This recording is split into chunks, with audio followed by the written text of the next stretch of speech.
Essays on the Gita, Second Series, Part 1, The Synthesis of Works, Love, and Knowledge. 1. The Two Natures. The first 6 chapters of the Gita have been treated as a single block of teachings, its primary basis of practice and knowledge. The remaining 12 may be similarly treated as 2 closely connected blocks, which develop the rest of the doctrine from this primary basis. The 7th to the 12th chapters lay down a large metaphysical statement of the nature of the divine being, and on that foundation closely relate and synthesize knowledge and devotion. Just as the first part of the Gita related and synthesized works and knowledge. The vision of the world Purusha intervenes in the 11th chapter, gives a dynamic turn to this stage of the synthesis, and relates it vividly to works and life. Thus again, all is brought powerfully back to the original question of Arjuna, round which the whole exposition revolves and completes its cycle. Afterwards, the Gita proceeds by the differentiation of the Purusha and Prakriti, to work out its ideas of the action of the gunas, of the ascension beyond the gunas, and of the culmination of desireless works with knowledge, where that coalesces with bhakti, knowledge, works, and love made one. And it rises thence to its great finale, the supreme secret of self-surrender to the Master of existence. In this second part of the Gita, we come to a more concise and easy manner of statement than we have yet had. In the first 6 chapters, the definitions have not yet been made, which give the key to the underlying truth. Difficulties are being met and solved. The progress is a little labored and moves through several involutions and returns. Much is implied, the bearing of which is not yet clear. Here we seem to get onto clearer ground, and to lay hold of a more compact and pointed expression. But because of this very conciseness, we have to be careful always of our steps, in order to avoid error and a missing of the real sense. For we are here no longer steadily on the safe ground of psychological and spiritual experience, but have to deal with intellectual statements of spiritual and often of supracosmic truth. Metaphysical statement has always this peril and uncertainty about it, that it is an attempt to define to our minds what is really infinite, an attempt which has to be made, but can never be quite satisfactory, quite final, or ultimate. The highest spiritual truth can be lived, can be seen, but can only be partially stated. The deeper method and language of the Upanishads, with its free resort to image and symbol, its intuitive form of speech, in which the hard limiting definiteness of intellectual utterance is broken down, and the implication of words are allowed to roll out into an illimitable wave of suggestion, is, in these realms, the only right method and language. But the Gita cannot resort to this form, because it is designed to satisfy an intellectual difficulty, answers a state of mind in which the reason, the arbiter to which we refer the conflicts of our impulses and sentiments, is at war with itself and impotent to arrive at a conclusion. The reason has to be led to a truth beyond itself, but by its own means and in its own manner. Offered a spiritually psychological solution of the data of which it has no experience, it can only be assured of its validity if it is satisfied by an intellectual statement of the truths of being, upon which the solution rests. So far, the justifying truths that have been offered to it are those with which it is already familiar, and they are only sufficient as a starting point. There is first the distinction between the self and the individual being in nature.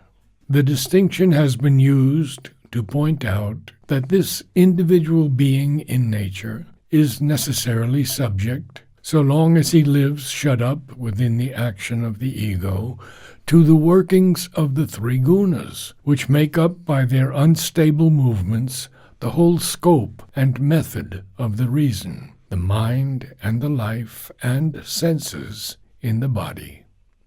And within this circle there is no solution. Therefore, the solution has to be found by an ascent out of the circle, above this nature of the gunas, to the one immutable self and silent spirit, because then one gets beyond that action of the ego and desire, which is the whole root of the difficulty.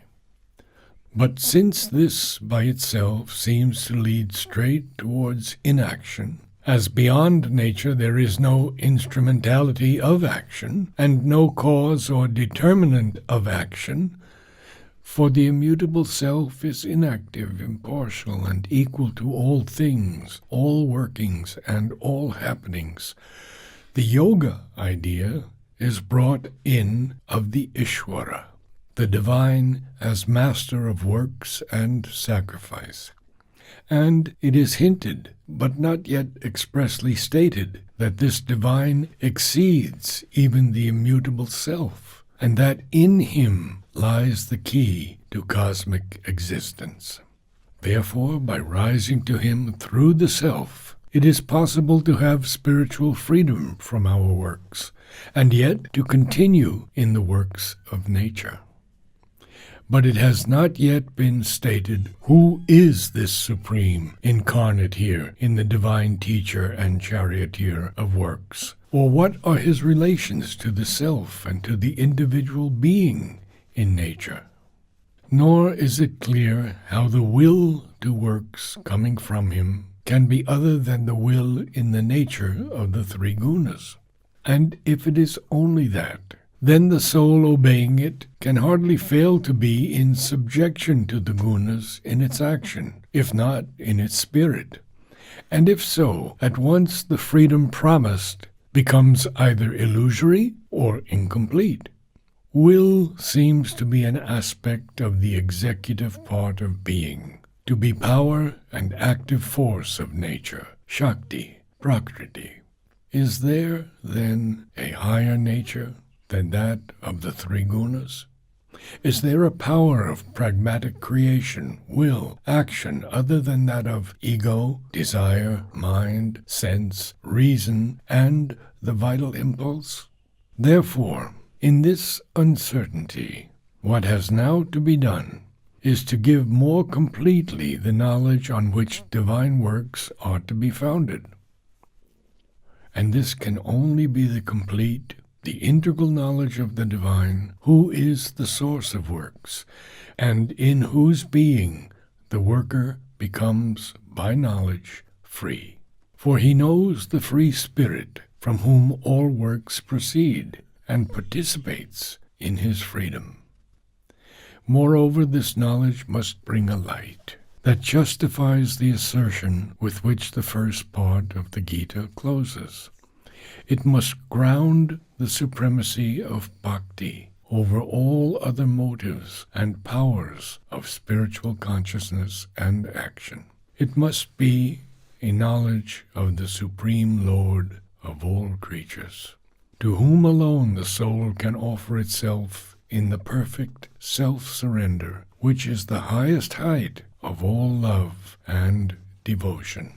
This is what the teacher proposes to give in the opening verses of the 7th chapter, which initiate the development that occupies all the rest of the book.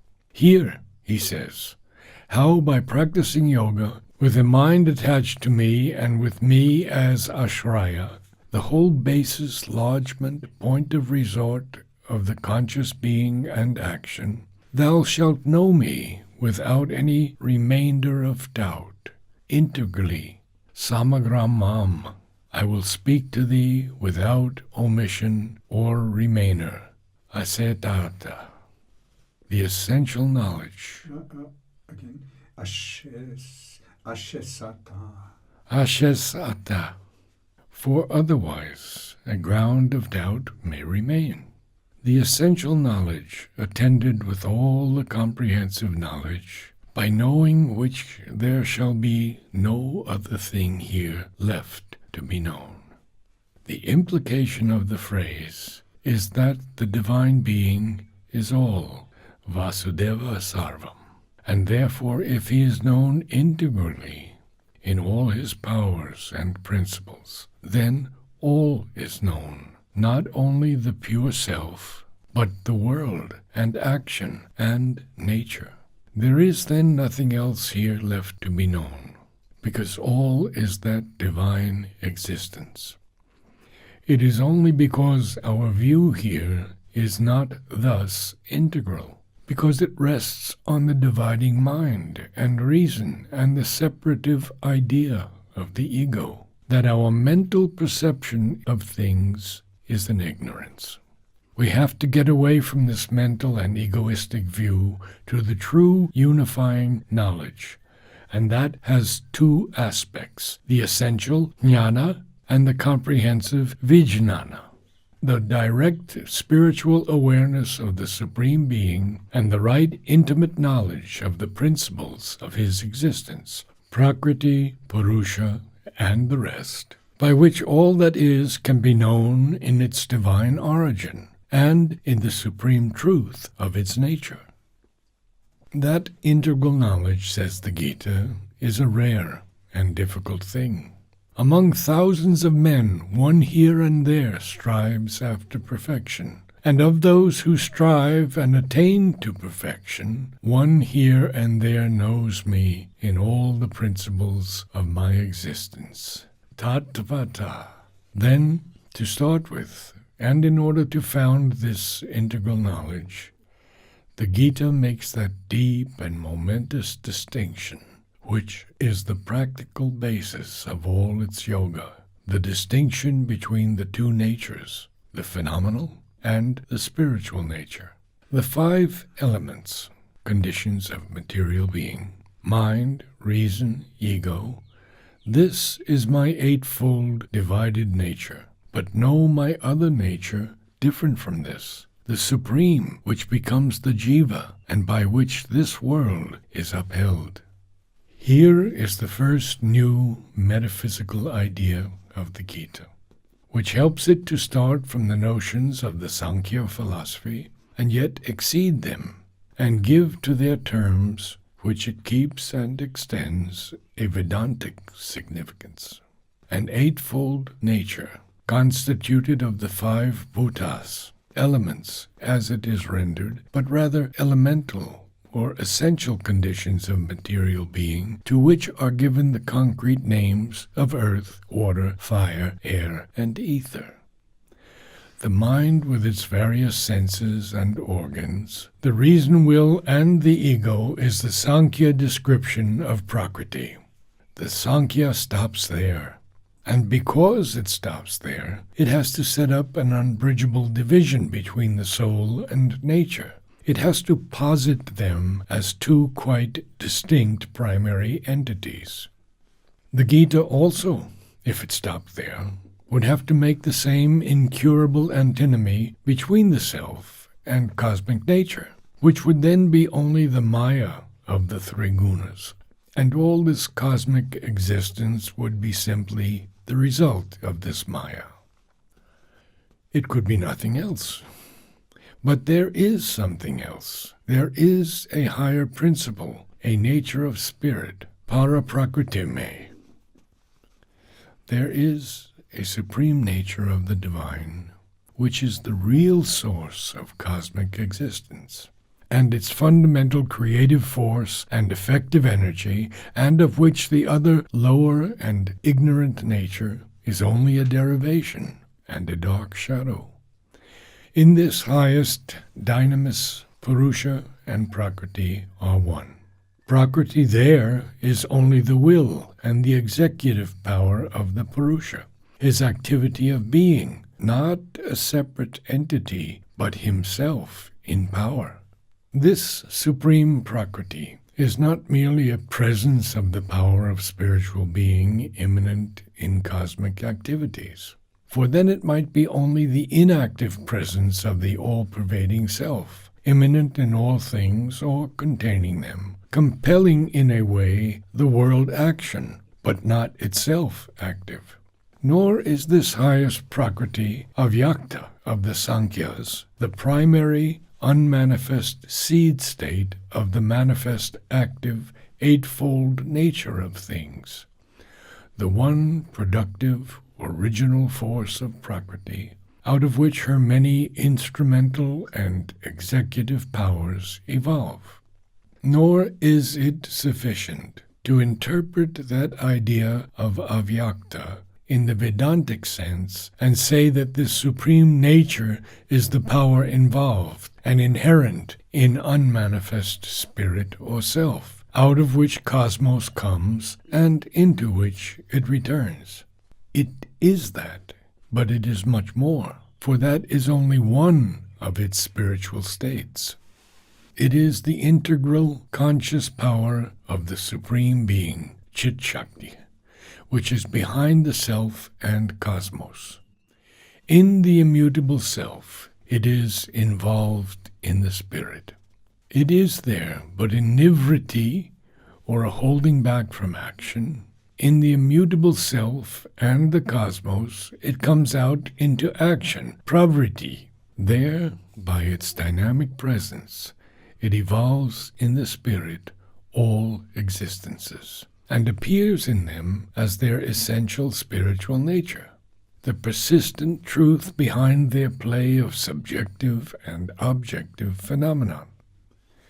It is the essential quality and force, swabhava, the self-principle of all their becoming, the inherent principle and divine power behind their phenomenal existence. The balance of the gunas is only a quantitative and quite derivative play, evolved out of this supreme principle.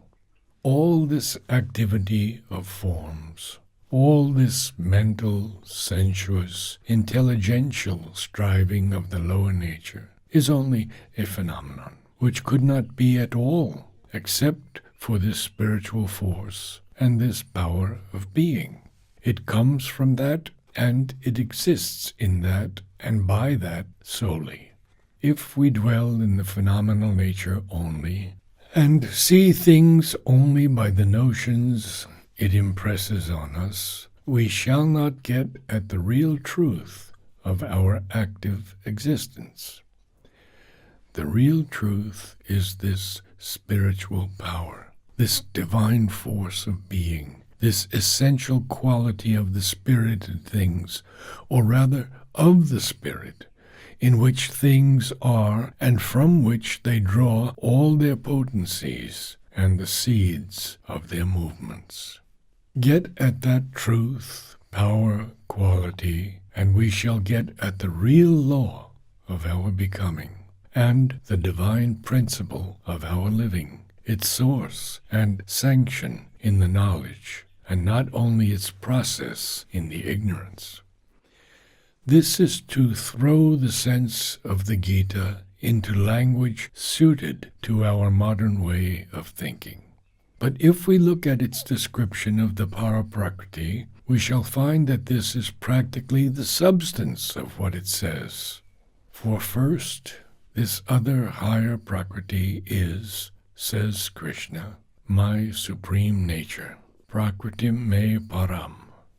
And this I, here, is the Purushottama, the Supreme Being, the Supreme Soul, the transcendent and universal Spirit, the original and eternal nature of the Spirit, and its transcendent and originating Shakti is what is meant by the Para-Prakriti.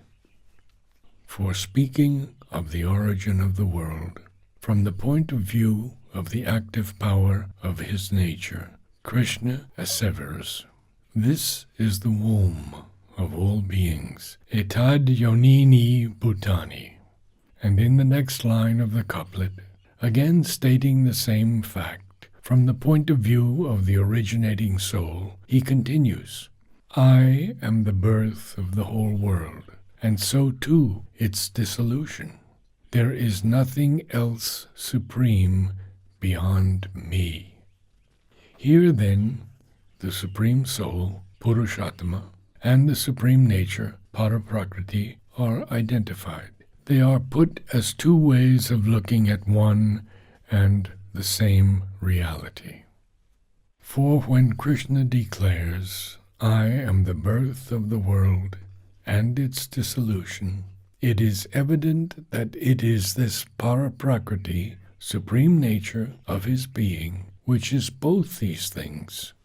The Spirit is the Supreme Being in his infinite consciousness, and the Supreme Nature is the infinity of power or will of being of the Spirit. It is his infinite consciousness in its inherent divine energy and its supernal divine action. The birth is the movement of evolution of this conscious energy out of the Spirit.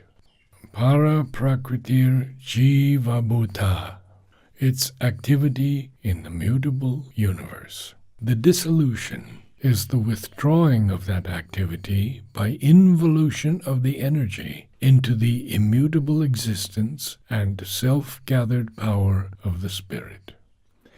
That, then, is what is initially meant by the Supreme Nature.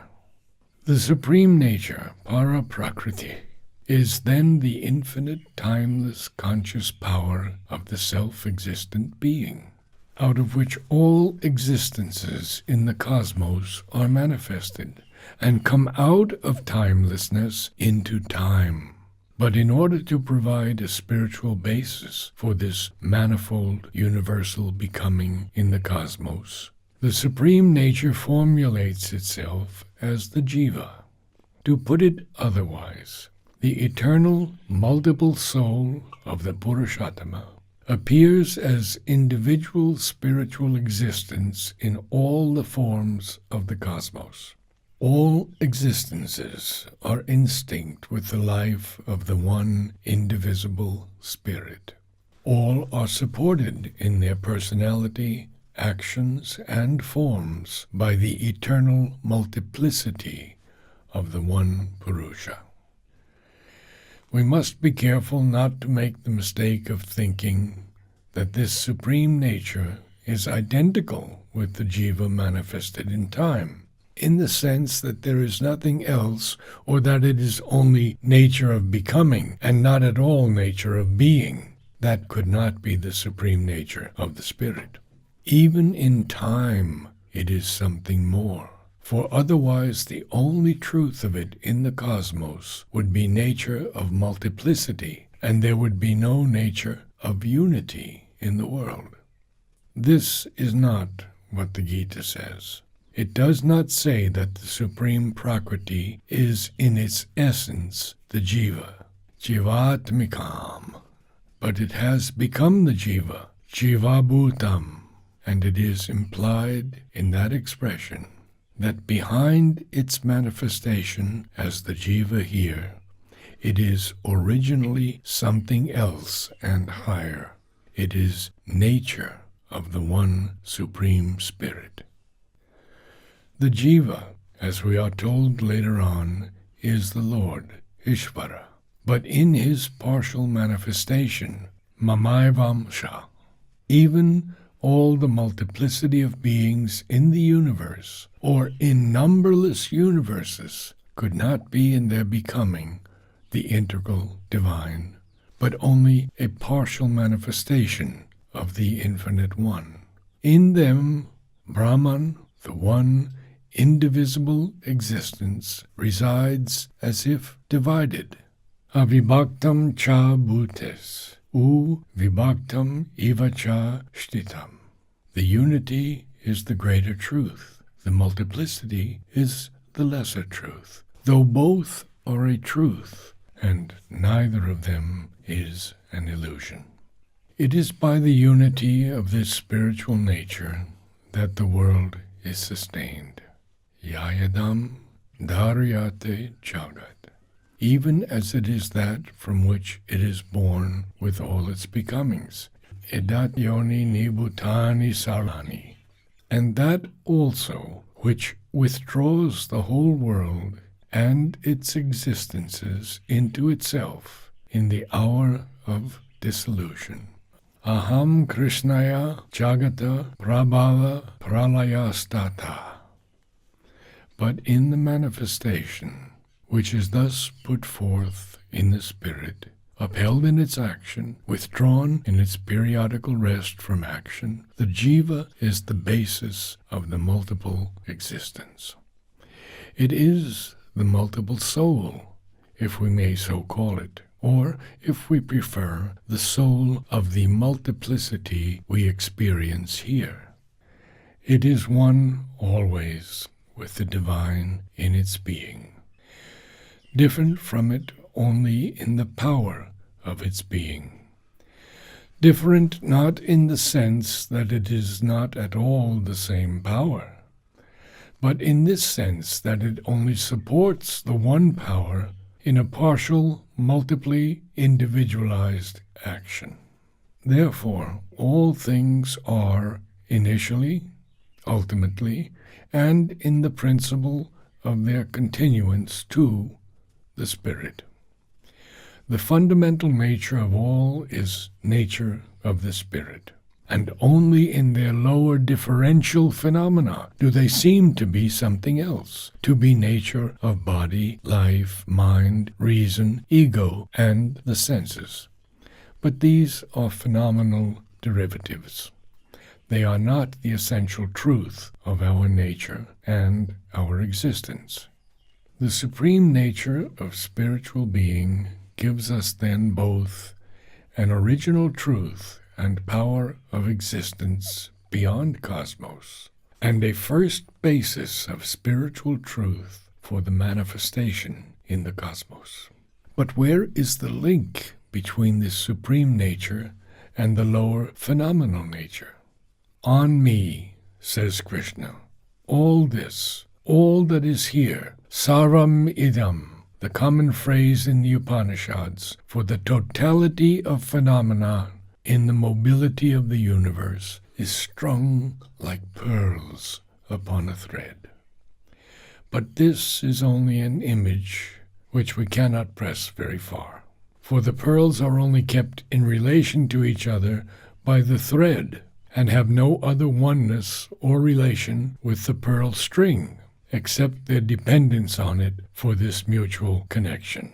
Let us go then from the image to that which it images. It is the supreme nature of spirit, the infinite conscious power of its being, self-conscient, all-wise, which maintains these phenomenal existences in relation to each other, penetrates them, abides in and supports them, and weaves them into the system of its manifestation. This one supreme power manifests not only in all as the one, but in each as the jiva, the individual spiritual presence. It manifests also as the essence of all quality of nature. These are, therefore, the concealed spiritual powers behind all phenomena. This highest quality is not the working of the three gunas, which is phenomenon of quality and not its spiritual essence. It is rather the inherent, one, yet variable inner power of all these superficial variations. It is a fundamental truth of the becoming, a truth that supports and gives spiritual and divine significance to all its appearances. The workings of the gunas are only the superficial, unstable becomings of reason, mind, sense, ego, life, and matter. Sattvika bhava, rajasas, tamasascha. But this is rather the essential, stable, original, intimate power of the becoming, Svabhava. It is that which determines the primary law of all becoming and of each jiva. It constitutes the essence and develops the movement of the nature. It is a principle in each creature that derives from and is immediately related to a transcendent divine becoming, that of the Ishvara, Madbhava. In this relation of the divine bhava to the Svabhava, and of the Swabhava to the superficial bhavaha of the divine nature, to the individual self-nature, and of the self-nature in its pure and original quality to the phenomenal nature in all its mixed and confused play of qualities, we find the link between that supreme and this lower existence. The degraded powers and values of the inferior Prakriti derive from the absolute powers and values of the Supreme Shakti, and must go back to them to find their own source and truth, and the essential law of their operation and movement. So too, the soul or jiva involved here in the shackled, poor, and inferior play of the phenomenal qualities, if he would escape from it and be divine and perfect, must, by resort to the pure action of his essential quality of Swabhava, go back to that higher law of his own being, in which he can discover the will, the power, the dynamic principle, the highest working of his divine nature. This is clear from the immediately subsequent passage, in which the Gita gives a number of instances to show how the divine, in the power of his supreme nature, manifests and acts within the animate and the so-called inanimate existences of the universe. We may disentangle them from the loose and free order which the exigence of the poetical form imposes, and put them in their proper philosophical series. First, the divine power and presence works within the 5 elemental conditions of matter. I am taste in the waters, sound in ether, scent in earth, energy of light in fire. And it may be added for more completeness, touch or contact in air.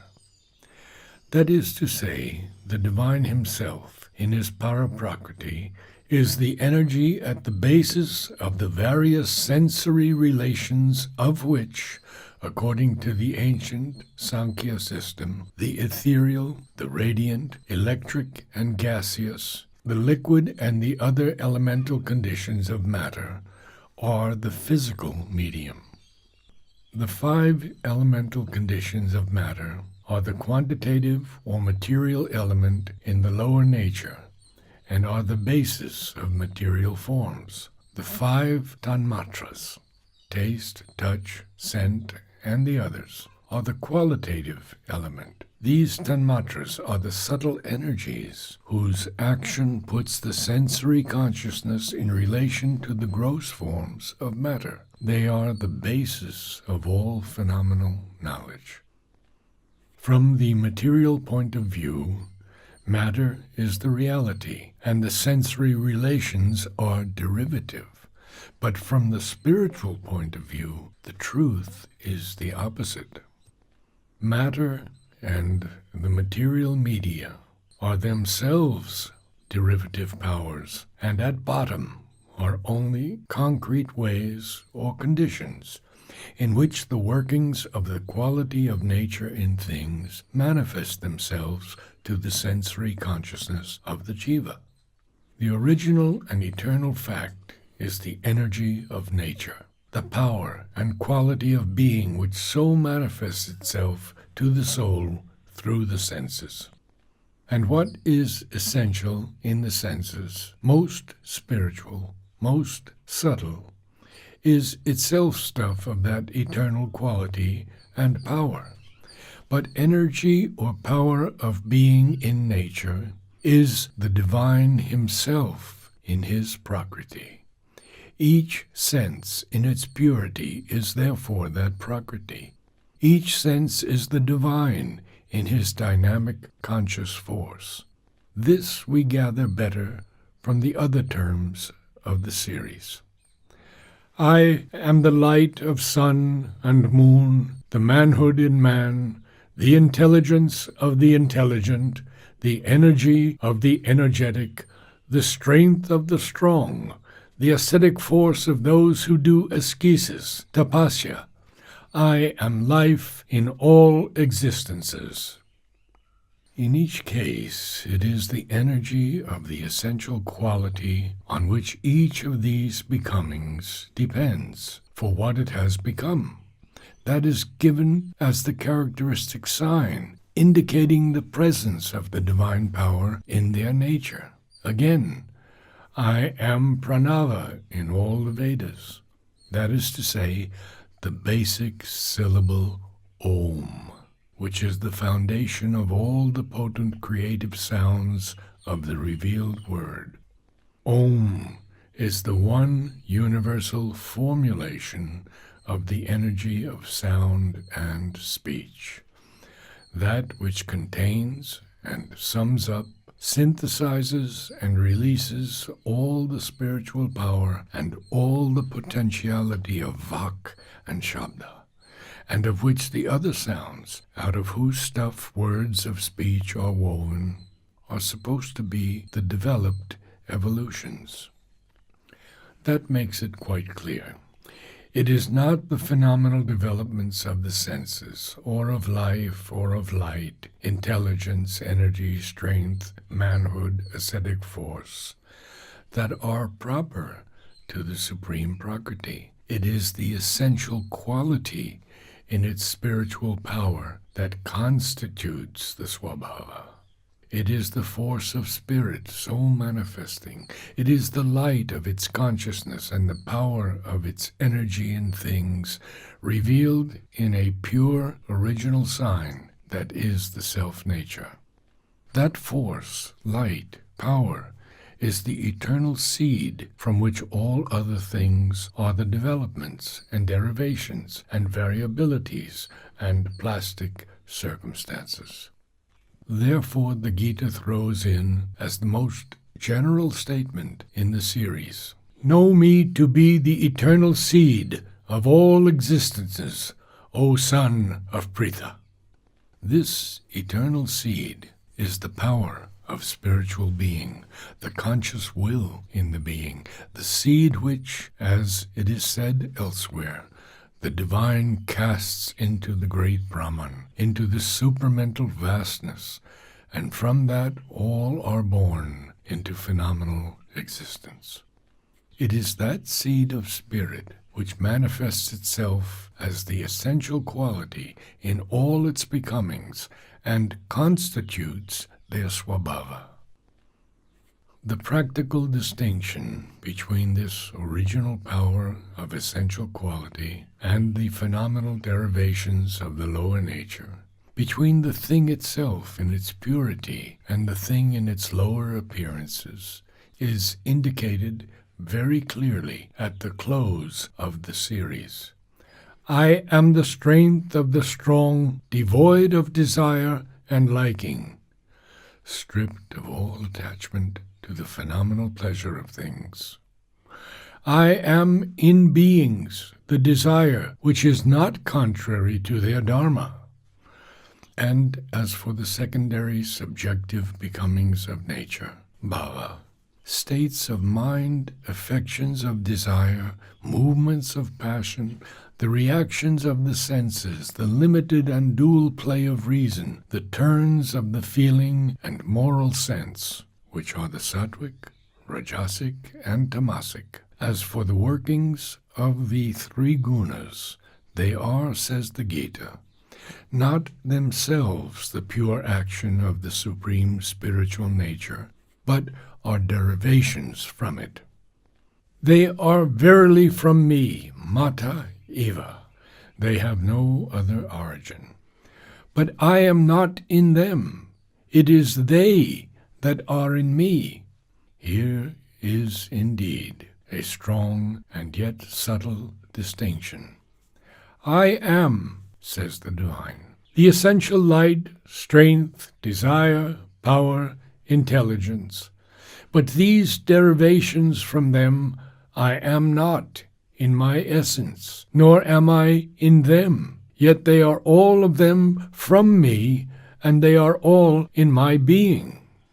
It is then upon the basis of these statements that we have to view the transition of things from the higher to the lower, and again from the lower back to the higher nature. The first statement offers no difficulty. The strong man, in spite of the divine nature of the principle of strength in him, falls into subjection to desire and to attachment, stumbles into sin, struggles towards virtue. But that is because he descends in all his derivative action into the grasp of the three gunas, and does not govern that action from above, from his essential divine nature. The divine nature of his strength is not affected by these derivations. It remains the same in its essence, in spite of every obscuration and every lapse. The divine is there in that nature and supports him by its strength through the confusions of his lower existence, till he is able to recover the light, illumine wholly his life with the true sun of his being, and govern his will and its acts by the pure power of the divine will in his nature. But how can the divine be desire, kama? For this desire, this kama, has been declared to be our one great enemy who has to be slain. But that desire,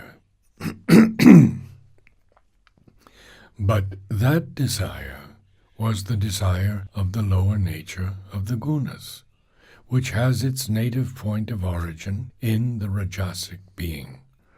Rajoguna samudbhava, for this is what we usually mean when we speak of desire. This other, the spiritual, is a will not contrary to the Dharma. It is meant that the spiritual kama is a virtuous desire, ethical in its nature, a sattvic desire. For virtue is always sattvic in its origin and motive force. But then there would be here an obvious contradiction, since in the very next line all sattvic affections are declared to be not the divine, but only lower derivations. Undoubtedly, sin has to be abandoned if one is to get anywhere near the Godhead. But so too has virtue to be overpassed if we are to enter into the divine being. The sattvic nature has to be attained, but it has then to be exceeded. Ethical action is only a means of purification, by which we can rise towards the divine nature, but that nature itself is lifted beyond the dualities, and indeed there could otherwise be no pure divine presence or divine strength in the strong man who is subjected to the rajasic passions. Dharma, in the spiritual sense, is not morality or ethics. Dharma, says the Gita elsewhere, is action governed by the swabhava, the essential law of one's nature. And this swabhava is, at its core, the pure quality of the spirit, in its inherent power of conscious will and in its characteristic force of action. The desire meant here is therefore the purposeful will of the divine in us, searching for and discovering not the pleasure of the lower prakriti, but the ananda of its own play and self-fulfilling. It is the desire of the divine delight of existence, unrolling its own conscious force of action in accordance with the law of the swabhava. But what again is meant by saying that the divine is not in the becomings, the forms and affections of the lower nature, even the sattvic, though they are all in his being? In a sense, he must evidently be in them, otherwise they could not exist. But what is meant is that the true and supreme spiritual nature of the divine is not imprisoned there. They are only phenomena in his being created out of it by the action of the ego and the ignorance. The ignorance presents everything to us in an inverted vision and at least a partially falsified experience. We imagine that the soul is in the body, almost a result and derivation from the body. Even we so feel it. But it is the body that is in the soul, and a result and derivation from the soul. We think of the spirit as a small part of us, the Purusha, who is no bigger than the thumb in this great mass of material and mental phenomena. In reality, the latter, for all its opposing appearance, is a very small thing in the infinity of the being of the Spirit. So it is here. In much the same sense, these things are in the divine, rather than the divine in these things. This lower nature of the three gunas, which creates so false a view of things and imparts to them an inferior character, is a maya, a power of illusion, by which it is not meant that it is all non-existent or deals with unrealities, but that it bewilders our knowledge, creates false values, envelops us in ego, mentality, sense, physicality, limited intelligence, and there conceals from us the supreme truth of our existence. This elusive maya hides from us the divine that we are, the infinite and imperishable spirit. By these three kinds of becoming, which are of the nature of the gunas, this whole world is bewildered and does not recognize me supreme beyond them and imperishable. If we could see that the divine is the real truth of our existence, all else also would change to our vision, assume its true character, and our life and action acquire the divine values and move in the law of the divine nature. But why then, since the divine is there after all, and the divine nature at the root even of these bewildering derivations, since we are the jiva, and the jiva is that, is this maya so hard to overcome? Maya Duratyaya, because it is still the maya of the divine. Daiviyasha Gunamayi Mama Maya. This is my divine maya of the gunas. It is itself divine and a development from the nature of the divine, but the divine in the nature of the gods. It is Daivi of the Godheads, or if you will, of the Godhead, but of the Godhead in its divided subjective and lower cosmic aspects, sattvic, rajasic, and tamasic. It is a cosmic veil which the Godhead has spun around our understanding. Brahma, Vishnu, and Rudra have woven its complex threads. The Shakti, the supreme nature, is there at its base and is hidden in its every tissue. We have to work out this web in ourselves and turn through it and from it, leaving it behind us when its use is finished, turn from the gods to the original and supreme Godhead, in whom we shall discover at the same time the last sense of the gods and their works, and the inmost spiritual verities of our own imperishable existence.